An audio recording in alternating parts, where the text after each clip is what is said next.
What's good, y'all? Welcome back to the BJJ Lender Podcast, where we break down the business of finance, real estate, and lending through the lens of discipline, strategy, and fortitude, just like Brazilian Jiu-Jitsu. I'm your boy, Shamier. You could just call me Sham if you don't know by now.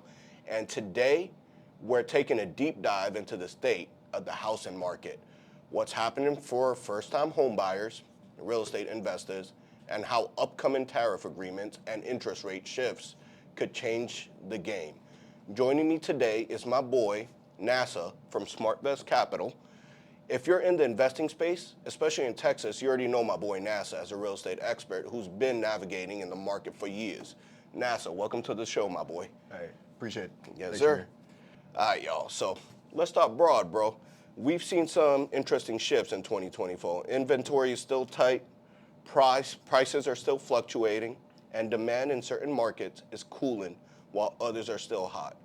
What's your take on the stand right now, bro? So my take is the market's like an in-between right now. It's not a seller's market, it's not a buyer's market. It's right there in the middle where it's like, it's that median. You know, interest rates are at 7 flat. They've been like that for the last probably 4 or 5 months. Yeah. They've been real stagnant, which is not a bad thing. I mean, everybody is crying, oh, interest rates are so high. They want to just wait 20 years before it's going to drop. And I mean, that's the... So cold hard truth is like they might drop, but at the same time, homeowners need to just hop on what it is right there. You know, I hate the saying, date the rate, marry the house. Like I think that's the most cringe shit ever. In my opinion, I think that's cringe. Yeah. My thing is bite off what you can chew. Right. Don't bite off more than you can. You know, if you're gonna just sit here and wait for rates to just drop, I mean, you're never gonna buy a house. You know, I agree with if they drop a freaking quarter point or something like that, that's not a big deal. But at the same time, like. You just want to get in there with what we have at hand, you know? Like, I was looking at a post the other day, and it was talking about how in the 70s, interest rates were at 7, and they didn't drop for 22 years into the 90s. You know, that could happen, but at the same time, I don't really see that. I mean, they will drop a little bit, but at the same time, like, homeowners need to just get in with what they have right now, not freaking wait for the perfect timing. There's no perfect timing. Let's be real. There is no perfect timing at all. And I was going to plug that in, too. Like, this isn't, I'm not going to say our parents' real estate market. This isn't our grandparents' real estate market where in the 60s and 70s, they bought houses at 10% interest rate. Right. But guess what? The crib costs what, like 40, 50 grand? Right. Yeah, so, low purchase price. Yeah, man. Like, we're not going to go back to 10% anytime soon, but we're not going back to COVID rates. We're not going back to 2 to 3% anytime soon either. Like, 7 to 8%. That 2 to 3 rates, you know, that's when I first got into the real estate industry back in like 2019. So I've been in it for about 5 years, going on 6. And the fact is, like, man, I wish my capital was freaking.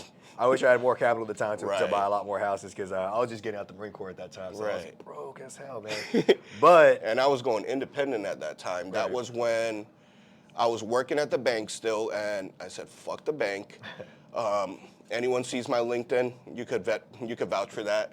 But I've been in banking for almost 10 plus years at that point, and I just got sick and tired of the bank because of the fucking fact that I had to go to the branch every fucking day, and I'm making the bank millions and millions and billions of dollars, and I'm getting what, like one basis point? Yeah, like dividends of that. Yeah, I'm making 70 grand a year, and I'm just, my bonus is, at the end of the year, adds up to like 30, 40 grand. Right.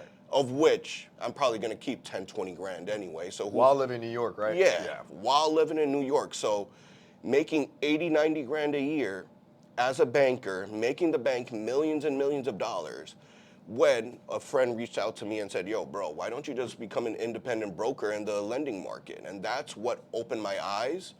And I just walked on faith, like I told you before we hopped on this call, bro. It's just like you said, date the rate, marry the crib. If you got into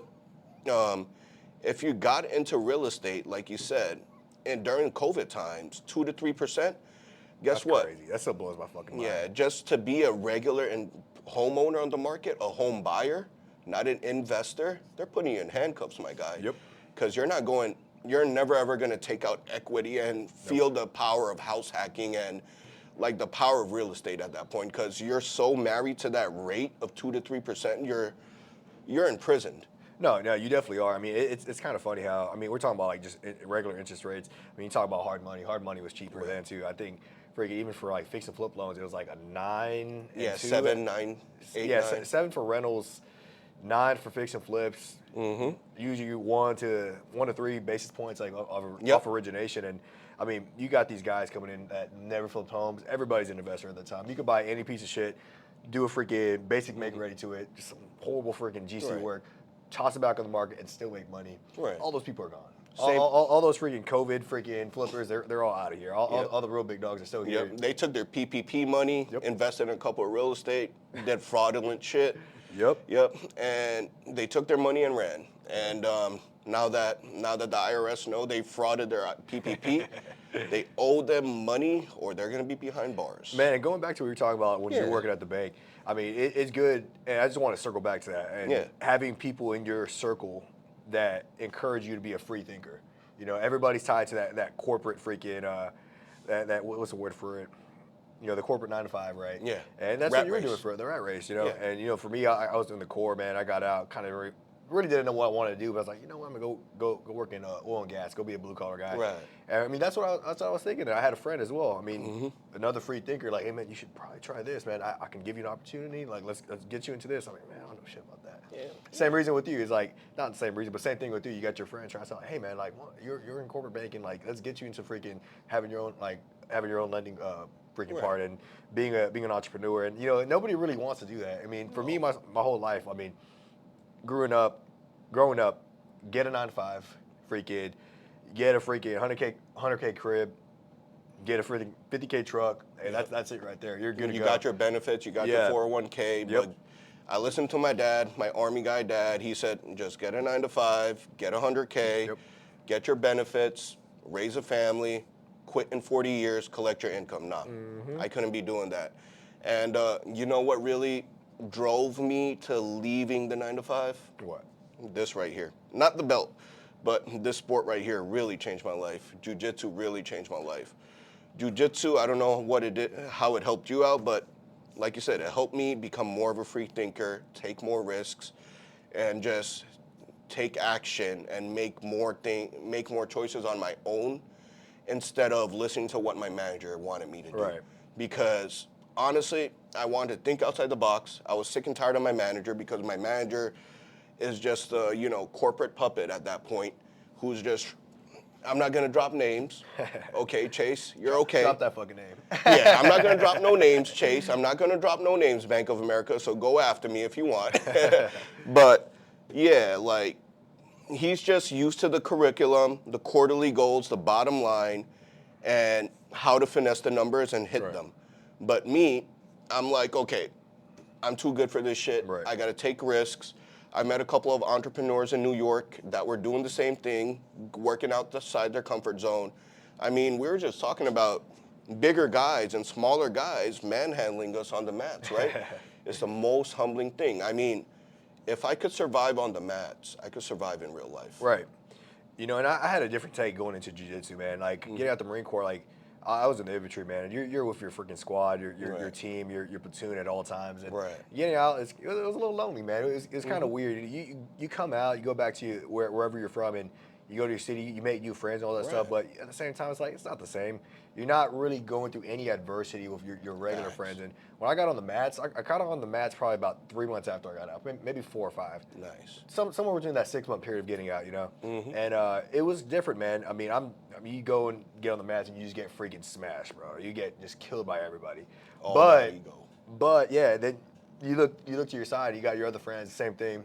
The other guy, same thing. Everybody that just within the last couple months that joined, your white belt freaking peer group and stuff like that. Everybody's just getting beat up, and you're getting it to the end of the class, like, oh, what the fuck, what happened? Like, you'll get some freaking blue belt that just been having their eye on you that just fucking wipes you through the floor. And at the same time, like, we're in the locker room getting changed, like, all quiet. And it's kind of funny. It's like the same thing with the Marine Corps, man. It's like when you're on an op and it's a hard op. It's been raining for 3 weeks, cold as shit, and your socks are freaking all wet. And you get back to the barracks and everybody's just silent, like freaking 1,000 yards there of like, damn, that shit sucked. Same thing with the freaking jiu-jitsu, man. It was cool, man. And you learn, you not even just learn, but you rub shoulders with people in your peer group at that point, and like you're going through adversity together. Right. You know? You're going through adversity together, and that makes you closer. It makes you better friends. And I mean, shit, the guys that not every single one of them, but like most guys I started with, I'm still really good friends with. Right. Like we've grown into really good friends, even off the mats. For And that's the crazy part about it. You'll meet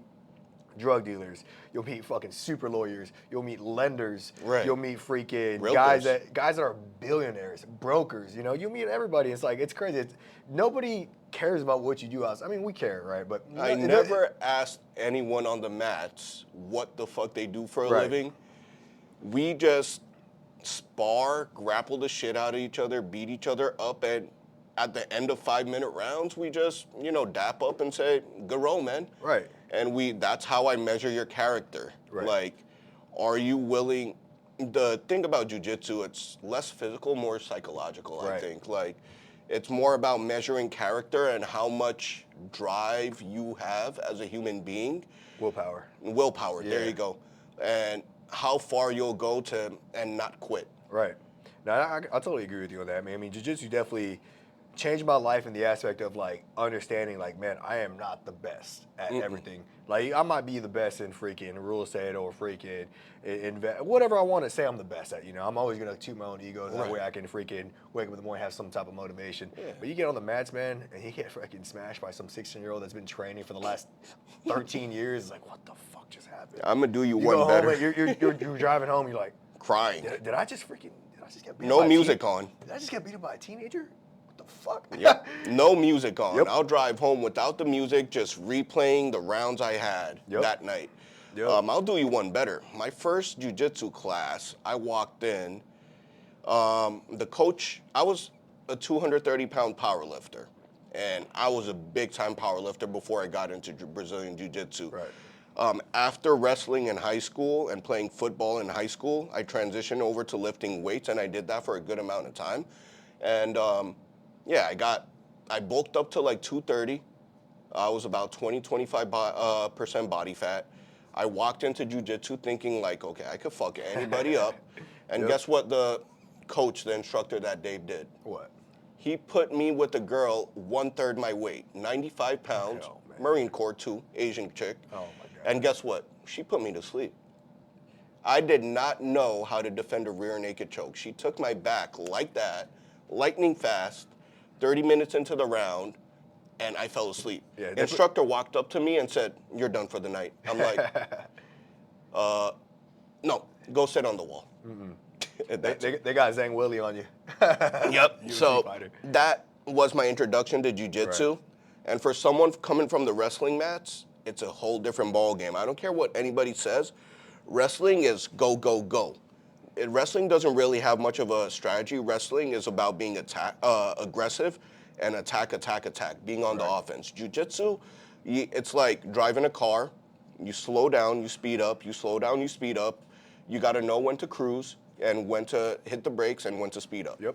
Just to tie all that in, NASA, before we go any deeper, I just want y'all to, you're a special guest here and you're going to make a monthly, habit to be here. Yeah, for sure. If our schedule permits that. Oh, permit. I want to We'll plug make it permit. facts. I want to plug you in. Sure. With SmartVest Capital. You want to talk a little more about what SmartVest does before Yes. we go any deeper and talk about jiu-jitsu? So I'll keep it real simple. Yeah.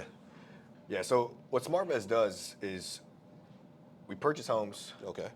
We're an acquisition fund, purely an acquisition fund. We purchase homes 60, 70 cents on the dollar for buy and hold purposes. Whether we keep it for ourselves or sell it to one of our institutional partners or local investors, our main thing is acquisitions. We're on the streets every day. We have all types of marketing funnels going on, and what we're doing is just looking for the next one, whether it's a distressed seller or somebody that just needs to get out. Answered my next question. Nobody. Sometimes it's not somebody always in a distressed position. Sometimes they just want to get out. Like they don't want to go in the market. They don't want to freaking do showings. They don't want to do freaking. They don't want to let their business out to everybody in the world. And they'll probably just give us a call and freaking let us know, like, hey, like, we're selling their home. And most of the time it's through referral. I have a pretty strong referral network, and for the last 5 years of all the business we've done, like it's crazy, man. Like you just get some on a daily basis, man. On a daily basis, Especially real estate, man. And when they see that you're making, your clients see that you're making money for them, they're gonna put the next 50 people on. Right, and when we're talking to the homeowners, like when we're purchasing the homeowner's home, I mean we're being straight up. We're giving them the max offer we can do for their property, whether it's a timing like, hey, Nasa, I need to get home, I need to get out of this property in the next week. That is a fuck, I keep on jumping my fucking words. Keep going. Don't worry about it.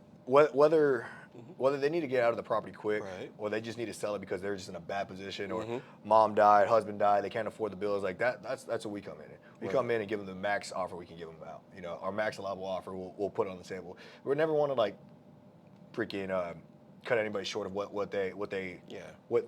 we should give them on their home. You know, we want to give them the max amount, and that's the thing, man. And whether we hold it, we flip it, we resell it, it's all those different exit strategies are on the table. Right. And that's what we do, man. I mean, over the last 2 years that we've been in business, I've been in business for 5 years. Right. The company's been in business for 2. Right. For the last 2 years, our firm has acquired, I was looking at the numbers the other day, it's anywhere from like 130 to like 137, like between that 130, 137 properties acquired, all single family properties, you know. And I mean, over the last 5 years. And you had your like DNA and hands and all that on all of it. Yeah, every single one of them, man. I mean, it's crazy. And, you know, we're not always fixing them all up ourselves and freaking holding them or flipping them ourselves. We got our freaking capital partners that we'll resell it to, or, you know, we sell it to one fund about 20 homes a month, give or take.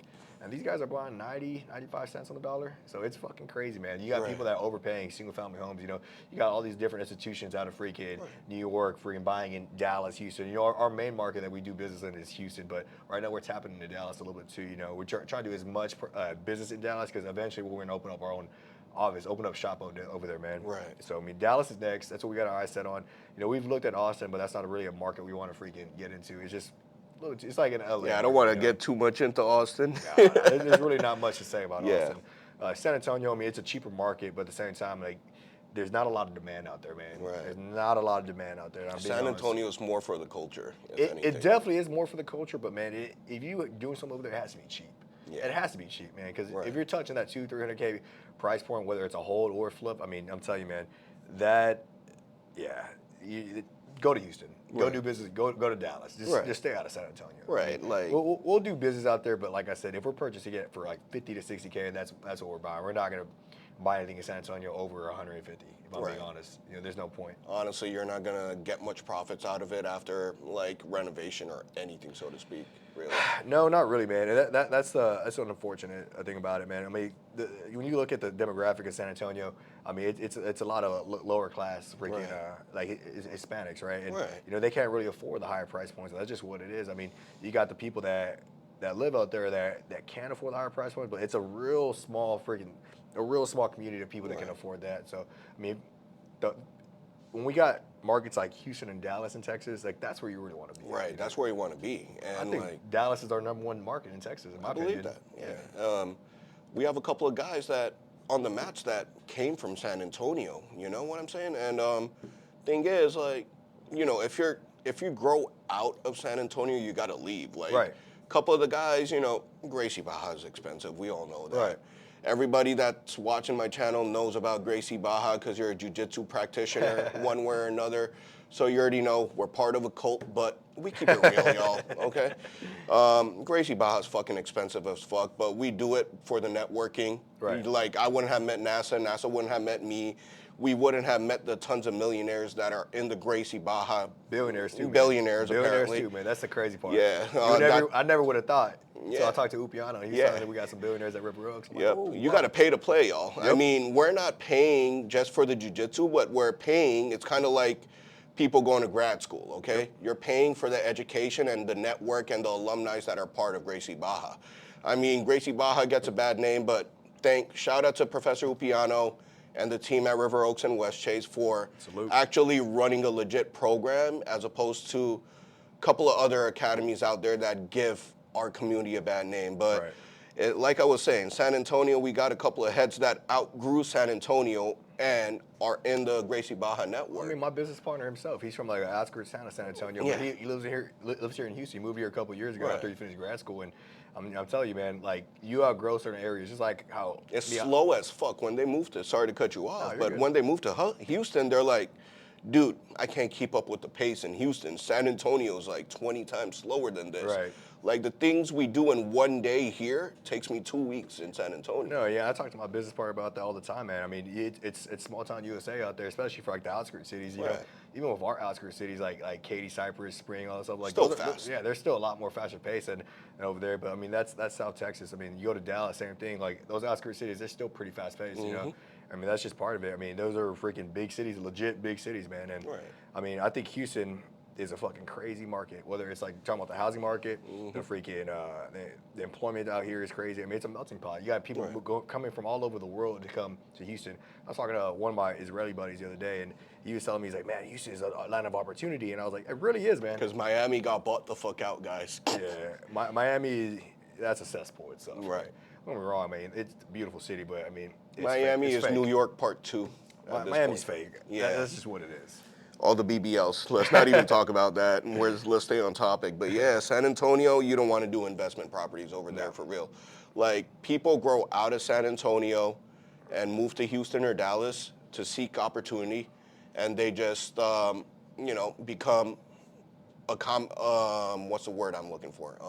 Acclimated. Right. Yeah, they get acclimated with the pace. It's not going to happen tomorrow. It's not going to happen overnight, but they have to get acclimated with the pace of life that goes on over here.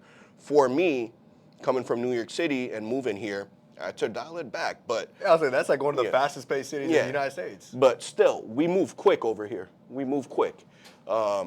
Still, Houston is still a metro. Houston's still moving quick. It's fast paced. I don't care what anybody says.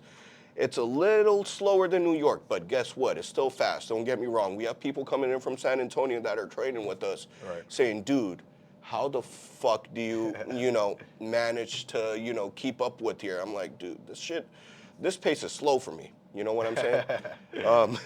But yeah, what's up, Andrew? What's going on? Where'd you come in from, bro? TSO. Oh, nice. Nice. All right. How am I gonna break into this one? We're in part 3, right? Yeah. Talking about the tariffs. Cool. Yeah. And at the end, I'll circle back when you say, "Hey, what's SmartVest about?" And I'll go in there and forget. I was kind of like, yeah, because a lot of word vomit. That's why we were just flowing. You could just roll that. And thanks for talking to us about SmartVest a little bit, NASA. So let's just go talk a little more about current events, what's going on in the market and the government right now, with the impending tariffs and how it affects both your line of work and my line of work as a real estate broker and a mortgage broker.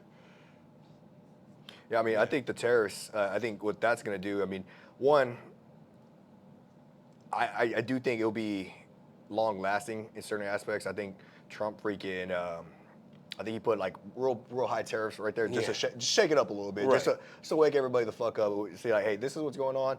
You're either gonna meet my demands or I'm just gonna tax the shit out of you. Yeah. And I do think like the fact of like putting tariffs on countries that we're it's more of like we were giving so much and we weren't getting anything in return. Right. So the fact is like, all right, it's time for us to get something in return. And the fact of trying to lower the income taxes for the citizens of the U.S. and freaking put more tariffs on just the countries that are like basically milking it off of us. I mean, I believe in that. I think that's actually pretty cool in my opinion. I mean, more money from the outsiders and freaking less from the people that actually put together this freaking country. And America's one of the topics like exporters of oil anyway, from what I know. They export more oil and gas than freaking Saudi Arabia and the Middle East, and we don't even use our own fucking oil. We have so much in reserves, but that goes outside of the scope of the real estate market, the housing market. As far as the tariffs, how does this encourage home buyers to spend more money on the inventory that you need when it comes to renovation and just construction? I mean, let's talk about construction first. Right. I mean, you kind of got what's going on with. This is something I was talking to my GCs about the other day. Right. There's a lot of our subcontractor brothers that are freaking not legal, and that's just what it is. You talk to any contractor. We know about it. Like most contractors are teams full of just like illegals, and as people get deported, as unfortunate as that is, like cost of labor will go up, and that's just part of it, man. It's not going to be all at once thing.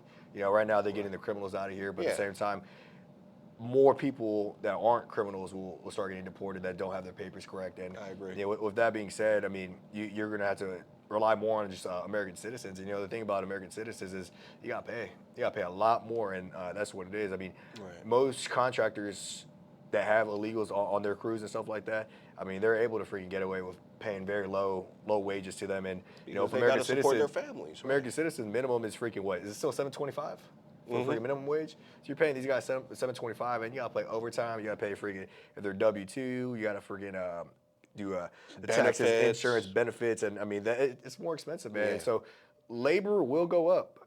Labor will go up, and like I said, I don't think it's gonna be an all at once thing. I do think it'll be like over time. Yeah, it'll need a couple of years. It's not going to happen. No, it'll be a couple of years for sure, but labor will go up. And when labor goes up, prices go up. And when prices go up, I mean, that's where like supply demand change freaking fluctuate. You know, you're seeing a lot of big corporations. Like I was seeing that like BlackRock, even freaking Chase Investments. These people are freaking making BTR communities and stuff like that. They're making more. They're buying more land to stand up more houses to rent out, you know, and that's just what the corporate buyer's doing, man.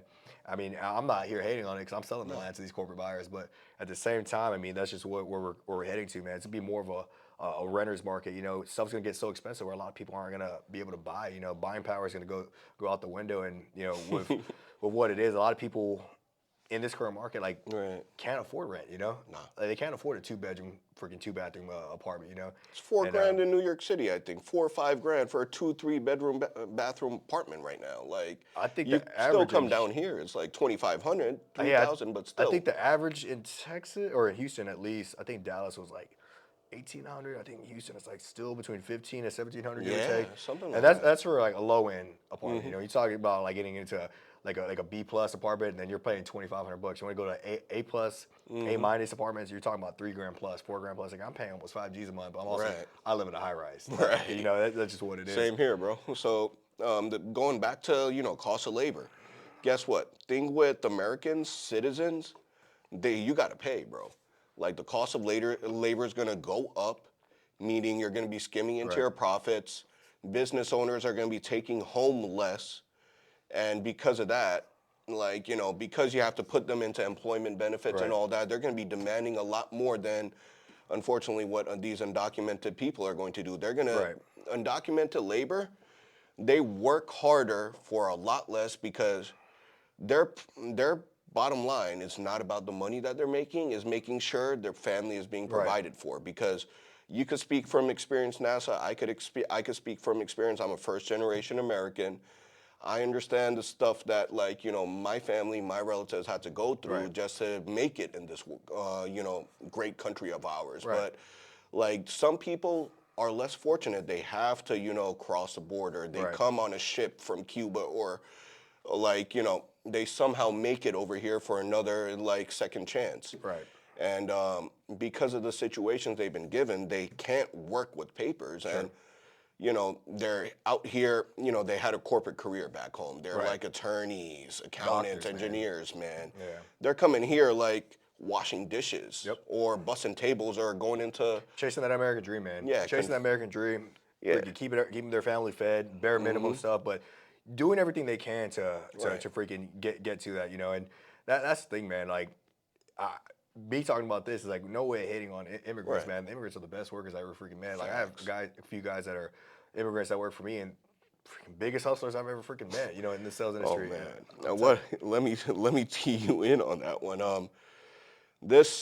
It sounds fucked up, but it's part of the game, man. Like anytime my dad and I needed to get any renovations done in our New York City house, we just go to you know, Home Depot. You're gonna have a line of Mexicans just standing there, looking for work, and you'll say, "Hey, I'll pay you $100 to paint our walls, or you know, put a slab of, you know, put this gate together, or whatever the work is."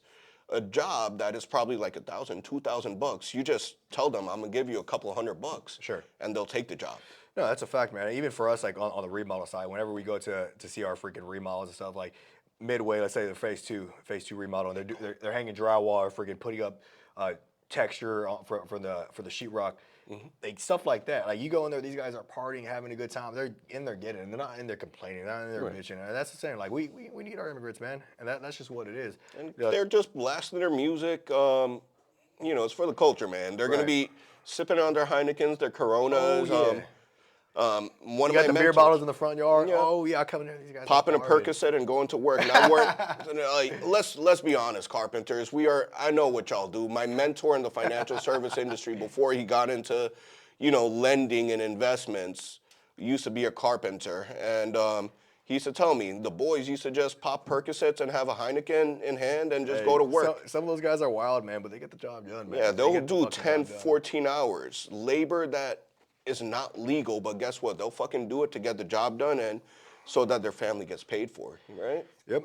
And as far as the tariffs, man, I do think the tariffs will Benefit us?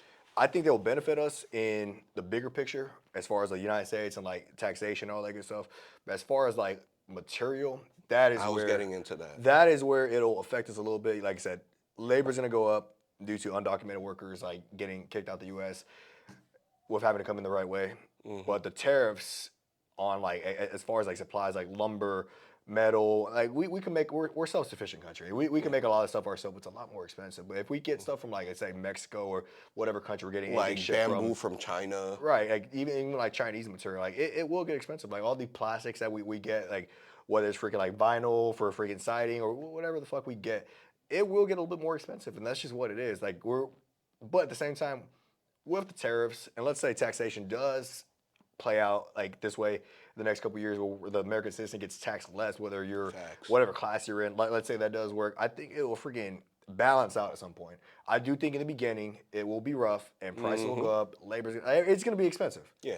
But I think it will balance out at some point, And I believe that. I'm a big believer in looking at the bigger picture, and I see it working, But at the same time, like going back into labor and material, I mean, that's just what it's going to cost, man. Cost of freaking goods, aka homes. COGS, yeah. Yeah, COGS will go up, man. I mean, the COGS in homes will go up, and I mean that's just what it is. But it's not going to be all at once. It's going to be gradual, and that's just what it is. Basically, you're encouraging citizens and the people living in the US of A to, buy American because all these tariffs are just going to make, in my opinion, it's going to make everything even out. The costs are going to even out. So if you're buying people are going to be more inclined to buy stuff that's made in the USA. Yeah. If you're buying sheetrock from the Caribbean or wherever you're buying sheetrock from, now you're encouraged to buy it from the USA. And once you throw tariffs on it, it's pretty much going to be the same cost at the end of the day. I was talking to my wife the other day. She was complaining. She like her Shein order from China. She had it in her cart online, and stuff got more expensive while she had it in her cart right before she ordered. She still ordered it at the end of the day. Right. It's probably like $1 or $2 more, or whatever. Because you gotta think about that stuff from Shein is like cheap material, but stuff's already going up. I mean, and like I said, it's not gonna be this crazy. Oh, frick, something's $20 now it's 50. It's gonna be gradual. It's like all right, it's $20 now it's $23. I mean, we already saw that in the past 3 to 5 years. The cost of eggs. Let's start off with eggs and milk. How much do eggs cost? Shit, I think I don't buy groceries myself, so I don't know how much that shit costs. I think it's like $5 a dozen now. Back when or like $1.20 back in the day. Yeah. It was like $1.25 a dozen. Now you get back in the day we could have got 4 dozen for $5. Now a dozen at Walmart is like $5 and shit. Cheat code. Freaking know somebody that has chickens. Yeah. That's the ultimate cheat code right there. Facts. Be friends with somebody that has a ranch. Even if they got a ranch, if they have chickens in their freaking backyard, be friends with them. They will get you. They have too much sometimes. Like one of my buddies, Oz, he's one of my partners in GCs, and I remember I was like, "Hey man, do you have your own chickens?" He's like, "Yeah." He's like, "Oh, give me some eggs." I thought he was gonna bring me like 6 or 7 of them.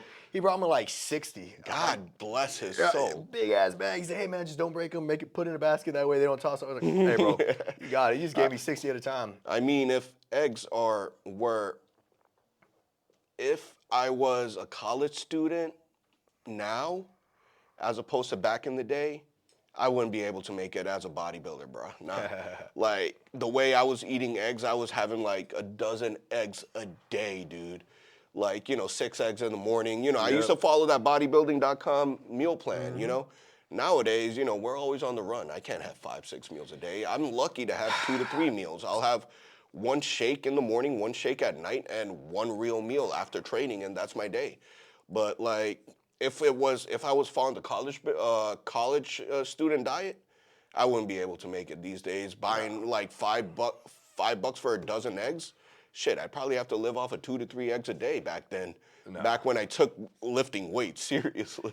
Nah, yeah. I mean, even nowadays, if I eat eggs in the morning, like this morning, I freaking ate, I think it was 4 eggs and some potatoes. Yeah. I mean, shit, what's that? That meal probably cost me like $10 just looking at that. But at the same time, I mean. And we have significant others. We have wives. We have families now. So I gotta spread that cost out. I don't know what y'all think if we're like, millionaires, billionaires. We still gotta, budget ourselves at the end of the day, y'all. Like, groceries are like one of the top expenses, Doug. Yeah, that's one thing. If I'm gonna spend money on anything, I'll spend money on food. Right. I've definitely tightened up over the last couple of years. As growing, maturing, and stuff like that. Like even going back to this, kind of getting off topic. When I got out the Marine Corps, when I first got into real estate, I made my first check. I think it was like $5 or $6 grand. I'm like, that's like 6 months of freaking work in the Marine Corps. Whew. And it's like all at once. I was like, wait, so you're telling me if I do this every day, I can make these on whatever day I want, and if I do a bunch in a day, I can make the same check? Yeah.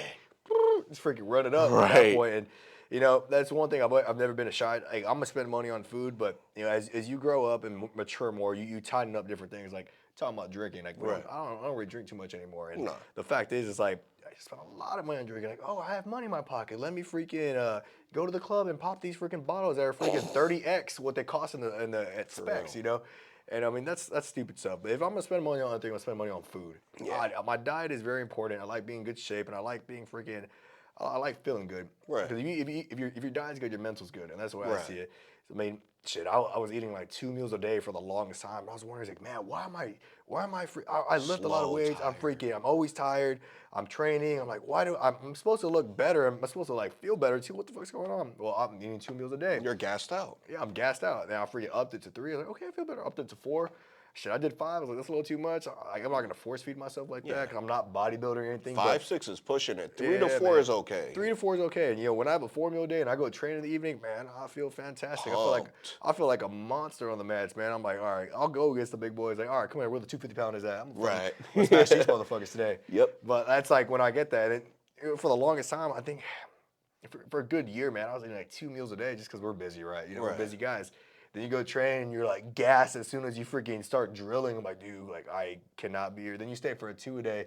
And you're like, dude, like you're trying to drink more caffeine to get fueled up, but you're more just like wired and you got anxiety now because you have no food in your system and you freaking got over caffeinated. Oh, and then when you're over caffeinated, dude, on the mats, if you have a big boy step like getting on top of you, you gotta make a run for the bathroom real quick or shit like. You're gonna make some deposits if you know what I'm talking about. Like, if you're on an empty stomach and you're caffeinated, it's not gonna be pretty. No, man, it's the worst. It's the worst. But that's what I'm saying. Going back to food and cost of goods, right? I mean, yeah, man, prices are going up, but that's just part of it, And I always tell people it's like entrepreneurship, at least if you're an entrepreneur, not just like a 9-to-5 person in the rat race. Obviously, if you're listening to this, you're probably not in the 9-to-5 rat race. Make more fucking money. Just make more money. Right. Go harder. Right. Turn it up a notch. Find a hobby that you could, monetize at the end of the day. Like, find a side hustle. It doesn't have to make you $100,000, $10 grand a month. Just make extra money that you could put aside into your savings or reinvest that shit. Reinvest it. That's all we got to tell you. This is a lifestyle podcast at the end of the day, outside of teaching you how to invest your money. But just like, healthy body, feel your body, you feel your mind. So, like we're busy individuals. We're not always going to eat healthy, but we're going to eat enough to get us have us get by, if you know what I mean. You're talking about like freaking like making more money, and at the end of the day, if you're under, let's say, I'll say under 50. If you're under 50, make those volatile investments. Like, make those risky investments that you got time to bounce back. Yeah. You got time to bounce back, especially if you're under 30. Like, if you're not taking a risk, you're doing yourself a disfavor. Right. You're working. You're going to be working. My bad, not disfavor. Yeah. you're working until for another 20, 30, 40 years at this point. Yeah, go ahead. You'll make that money back as long as you're not freaking putting your rent on the line and you're gonna be on the streets. Like, don't do that. But if you have like extra cash, like savings account, like what I see, like if you have a savings account, like you're just wasting that money. You're keeping it there because what is it that Chase freaking gives you back on your money, like for just keeping it in the savings, like 0.03%. 0.03%. When you, let's say you got, Is that even fucking worth it? That's not even inflation, y'all. No. Like inflation is like 5% a year, and that's what your boss probably gives out every year as a raise, making you think you're making more money. No, you're just keeping up with the times, y'all. get a side hustle, fix and flip a house, buy rental property. If you think that's even too risky, put it in the S&P 500. Yeah, Like, do that's stuff as like safe that. as you can get, man. Yeah, and that's what I'm saying. Like I know that because my freaking partner tells me all the time, like, hey, just put your extra cash in the S&P. It's like, bro, let's put another flip. I'll put another flip, or let's go do like. I'm always just like looking for the risky stuff. I don't want to. You want to make it. No, yeah. You know, coming from a drug dealer lifestyle, okay, you're just trying to make the next. You're just trying to make the next key. You're trying to make the next band. You know, Right. you're trying to sell. You're not trying to find the customer you're going to sell a dime bag to, but like a pound or something. Not to get off topic, but it goes back into business because you're learning how to, sell your drugs. And if you could make that empire, you could do this too. Yeah, I mean, I say this all the time. It's funny because I meet some guys that come from backgrounds like that. They're like fixing flippers, and they don't give a fuck. They're like, they don't care if it. They just want to keep it going. They want to keep that money rolling, keep it compounding, keep it compounding, keep it compounding. They're not gonna freaking, I made 60 grand on the flip. Now I'm rich. I'm gonna pull out for this. Like, all right, no, cool. Now let me pull out freaking what I put in. Let me get this money that I made as profit, put a little in my pocket, freaking living, boom. Put the next one, next one. These guys just keep it compounding. Correct. Man. They just keep it compounding. And that's what I'm a real believer in that. For me, it's like for what we do, it's like we just keep the deals going. That's why we're able to pump like 20, 30 deals a month, Right, especially right now in 2025. We're talking about all this stuff, the tariffs, the housing market, the cost of labor. Like, we're fucking gunning it still, man. We're still gunning it. Interest rates are at 7%, and we're still gunning it. And if you're a real investor, y'all, like nobody gives a fuck about the interest rate. You care about the deal and how much your bottom line is going to be at that. And it goes back into it. It's not even just about like what you can resell for. It's not about how much the rehab costs. It's about the freaking what you buy it for. The only thing that matters in at least a real estate investor, I can say this, is the acquisition, what you buy it for. And the cash on cash. Yeah, the cash on cash return, obviously. But it all matters on what you buy it for. The deeper you buy it, the more money you'll make. I mean, that's all about the purchase. And all about the acquisition. And you're the type of dude I like working with because you're not the dude that's going to, hound me as a lender. Like, yo, Sham, what's the rate? What's the terms? What's the rate? You guys don't give a fuck about that. And because of that, because you're trying to get the deal done, I'm going to try to get the deal done. I'm going to go to my lender. I'm going to go to the bank, and I'm going to try to shave out points so you can maximize your profits. Either way, you're getting paid, I'm getting paid. I don't care if you're going to pay me 5 points or you're going to pay me 2 points. I don't give a fuck. Like, because I know you're going to be a recurring client. Repeat business. Yeah, repeat business. And that's the honest fucking truth, y'all. Like, I like NASA. I like SmartVest Capital. I like clients like y'all because of the fact that you're going to keep on coming. Oh, yeah. And it's going to keep on giving me business. Y'all ain't going to stop. And, at that point, when we have a relationship, I'll put 0 points, and the lender will probably give me half a point. For you regular, residential buyers, yes. Even though I'm charging on top, lenders usually give me half a point and 1 point. But that's what the lender is giving. But half a point, 1 point is not going to feed my family. That's why I'm going to give you a 3 to 5% origination fee. I'm going to keep it real with you. But if you're an investor like NASA, and we're going to be doing like, bulk deals, I will not take no commission. I just care about getting the deal done at that point because you're going to be blowing up my phone 2-3 days later and saying, yo, Sham, I just got another property. Let's get this shit done. I'm like, okay, just fill up the app, give me this paperwork, and I'm going to submit it to the bank, and the bank already knows who you are, and they're just going to send you the cut and dry offer. And that's what goes into like the repeat business part, Yeah. And the repeat business is seeing like the bigger picture, I tell this all the time to my sales reps. It's like, it's all about like the relationship, If you see somebody that you want to do business with and they need it for like a certain price, like as long as we're not in the freaking red, get it done. Right. I'm all about doing relationship deals. Relationship deals is what got me to where I'm at today. Making that $1 grand on a deal, making that $2 grand on the deal. Exactly. Years later, I mean, it's to the point where you make that 20 grand on the deal, You make that 100 grand on the deal. And that's the part. Like, you got to start by getting some momentum, getting some business, taking a haircut on your freaking check in the beginning. That way you can maximize it at the end. Because you're talking about repeat business. I have clients I do business with that I've been doing business with for the last 5 years. nonstop. We talk 3-4 times a week to this day. I like my hotel buyers, dude. Like my hotel investors. I'm not even investors, hotel owners. They're gonna. Yeah. Those are the guys I love because those properties, I make a nice commission off it because it's like averages $5, $6, $7 million properties averages. So I'll shave off points. I'll take a fucking haircut because I know you're gonna buy like 6 to 8 times from me a year. Right. And going back to what we're talking about, like the purchase, like the acquisition. I'm not even talking about like home ownership right now. I'm talking about just strictly investments. Like, if you're an investor and you got a freaking lender like Shamier, like what you want to do is like you want to send it like if you're eyeing a deal and you kind of have like a ballpark where you're at or what you're offering, you're gonna shoot it over to them like, hey, how much do I need to purchase this for so I can cash flow $500 this month? That's so I what I get want. the maximum cash on cash return. Like, where do I need to be at? You need to be at this, NASA. Cool, let me go work on it. Yeah. At that point, I'm going to freaking back to the homeowner. This is where I need to be. It's my bottom line. Like, I need to be here. My max offer is going to be this. That way, I can get that maximum return. Take notes, newbies. If you're new to the game, take notes from NASA. All right. If you're new to the game, listen to these, gems because these are free. These are free. It's good. You're gonna, you want to get into the real estate market. This is what you do. It's all calculations. It's not guesswork, y'all. It's not just, I got $100,000 to spend and I'm just gonna drop it in this. No. Know how to spend that $100,000. I've seen that happen more often than not, where somebody they're just so hungry for a deal, they overpay. They'll buy a home, they'll overpay for it just because they're freaking too giddy and they can't wait to freaking find the perfect one. So they'll overpay for a home, they'll do a shitty rehab on it. Then they'll go to, let's say they pay cash, right? Right. They could buy it with hard money, but let's say they pay Especially cash. people from like my culture, Indians, Pakistanis, Bengalis, the South Asian diaspora, big on saving. Right.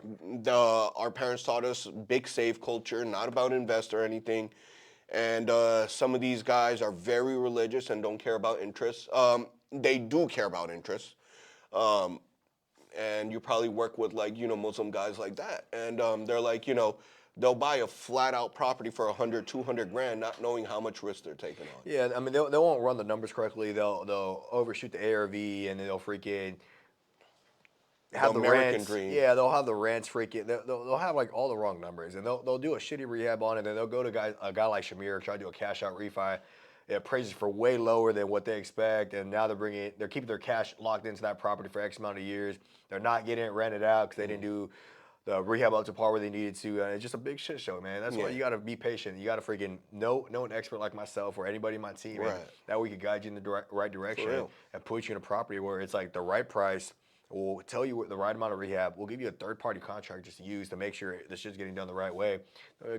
Tee you up with a freaking lender like Shamier where they're going to help you get that correct cash out refi. That way you're not doing the wrong way. A lot of people want to do stuff by themselves. They never want to learn, and they'll watch a couple YouTube videos and go to a guru seminar and then they can do it. But at the end of the day, I even ask for guidance from my mentors to this day, and I've been killing it for a long time, man. And entrepreneurs, invest in mentorship. Yes. It's not expensive. Yep. It is expensive when you're talking about money. Right. But the education that you're going to get back is priceless. The ROI on that, I mean, it's 10x. I mean, I can't even say 10x. It's probably 100x. 1,000x. That's one thing I was talking to my business partner about. I was like, man, we invest daily. It kind of gets to the point where like you don't even get dopamine from investing. You're just like, all right, what's the next one? What's the next one? And one thing that I talked about this year that I'm going to invest in the most is like mentorships and not just that, but like inner circles, masterminds, like getting in around people that I want to be around. Just not even just like in the real estate sector, just like in the entrepreneur sector. Being around more CEOs, whether it's like you're a 7-figure, 8-figure, or 9-figure CEO. I want to be around that. I want to learn from what mistakes you've made, so I don't make those same mistakes. Right. And that's where I'm at with that. I'm always going to invest in real estate. I'm always going to invest in whatever I want to fucking invest in. Right. But at the end of the day, it's like I'm working on investing into myself more this year. Facts. Yeah, so there you have it, guys. We're going to keep the ball rolling. And the question on everybody's minds, we brought it up at the beginning of this segment, beginning of this podcast and everything, NASA, is going back to interest rates. Where do you think they're going to fall by the end of this year in the next 12 to 24 months? Well, let's talk about the next 12 months, December 2025. I think they can get as low as probably 6 3/4, maybe 6.5. I mean, that'd be a perfect world, 6.5. And then at that point, it'll probably turn into a buyer's market again, Shit. for at least a little while, Yeah, the But fake investors are going to come back into the game, try to make a quick buck. And maybe so. I definitely think there's gonna be a lot of homeowners like, oh shit, let's take advantage of it. Just hop in right now. Let's go buy. I think it'll turn into for a little bit, but it'll even out. I think it'll stay between that 6.5% to 7% range for the long time. I think it'll fluctuate between that for the next couple years. But yeah, by the end of the year, at least the 12 month, I won't even say 48 months, but the next 24 months, my bad. For the next 12 months, I think the lowest maybe 6.5, and that's my prediction. honestly, yeah, that's what I honestly think. I mean, last year we did like the Feds did what, like 7 to 8 cuts, and they're planning on doing like 2 cuts, if any, Yeah. this year. And I really don't think they're gonna do 2 Quarter cuts. point, maybe half a point, maybe. Yeah. Quarter point, half a point, nothing more than that. It's not going to be 5%. If you want 5%, go buy from a fucking builder like DR Horton or something like that. That's where you'll get that. It's because they're getting cheaper money because they're doing everything in bulk. But yeah, And I honestly think like 6.5, 6.75 is a good that's solid. guess. That's solid. And you want to get into the market, get in right then and there. Like, Yeah. it's Don't wait. Don't wait. There's no such thing as a buyer's market or a seller's market. It's always a market. You make the market as a business owner, as an entrepreneur. If you know anything, if you know any better, you got to go out there and create the market. And if you want something and you can't afford it, go get it. Yeah, figure Whether it it's out. like I said, getting a side hustle, flipping, freaking doing whatever the fuck you got to do. Like there's a lot of people that figure it out. If you want something, it's as simple as going to go get it. Right. And we're going to be talking about jiu-jitsu a lot. Gracie Baja really opened my eyes. Like, you got a lot of, guys. Upiano brings a lot of guys from Brazil over here. Yep. They're living the dream, but it's not like what you think. Like, Professor Pedro, who recently opened up, like, it's about to be 2 years, he opened up the Richmond location. When he came here, yeah, he was a world champion and everything, training to be world champion, but he was out there selling brigadeiros. And for those that don't know what brigadeiro is, it's a kind of Brazilian dessert, which is like, chocolatey or something. But I don't know exactly how to describe it, but I'll call it a muffin or a cupcake, if anything. But it tastes really good. But that's how Professor Pedro saved up money in addition to teaching classes and doing privates, and now he has his own school. So Hustling. you got to hustle. Hustle to become that millionaire. Yeah, and he was at a point where he's in the circuit, jiu-jitsu circuit as a active competitor. He saved up the money that he got from his winnings or his placements, and He's like top 5 in the world right now, right? yeah, he's like top 5. If not, he's ranked who's number 1 right now He's a champ. Yeah, he's a champ. In light heavy, 205? Yeah, I think so. Yeah, dude's a freaking beast. So the fact that we're so blessed to be tied in with these kind of guys, and the general himself, Upiano, this dude came from an upper middle class family in Brazil. This dude didn't have no business stepping into the United States of America, but he did it, and he got cursed, and he got bashed out by his family and friends in Brazil. But that's a story for another day. I really hope, Professor Upiano, if you're watching this, you have some time to cut out 1 or 2 hours for me to, join this podcast and talk about your, story and your come up over here. I don't want to, spoil it for you. But, he came up, did construction work, washed cars, saved up his money, and opened up his own school out in Houston. He came to Cali, but I don't know the, logistics of that. I'll let him, when the day comes that I am, grateful enough to have him over here, he could share his story for us. But the interest rates are going to be, the rates are going to be the rates. I mean, if you're a real investor and you want to play the game, fuck the rates, look at your bottom line, go back to the equation, understand what your ARV is, then you got to refinance, and then you start your American dream, because you're going to be taking out equity of your first property and then just reinvesting it and buying. That's how people get.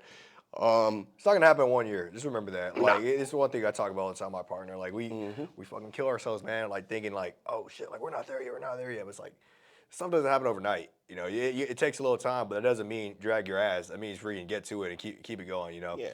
Hustle your way to where you need to be. Hustle your ass off. Do what the hell you got to do. Max out. I'm a strong believer in maxing out everything you do. If you're doing something, be the best at it. And if you're not the best at it, learn from people. Take a haircut or freaking doing a deal to be around somebody that do that shit for free, man. Do it for free. Be around mentors. That is going to come back and you're going to benefit from it 100x, 1,000x. And if you got a little bit of money in your pocket, invest in some mentorships, invest in some inner circles, masterminds. Do what you got to do to get around the people you want to be. I'm a real big believer in that.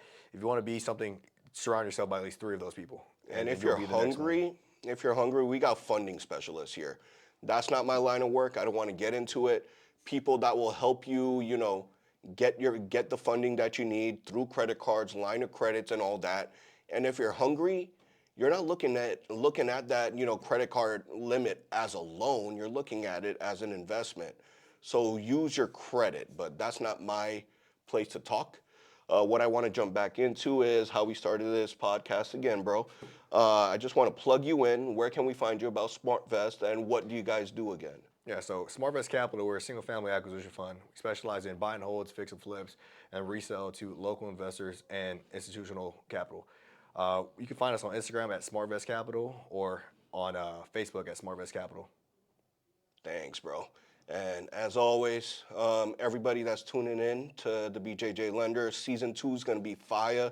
We're going to have NASA pulling up over here once a month, going over state of the market in, the state of Texas, cities of Houston, Dallas, even San Antonio.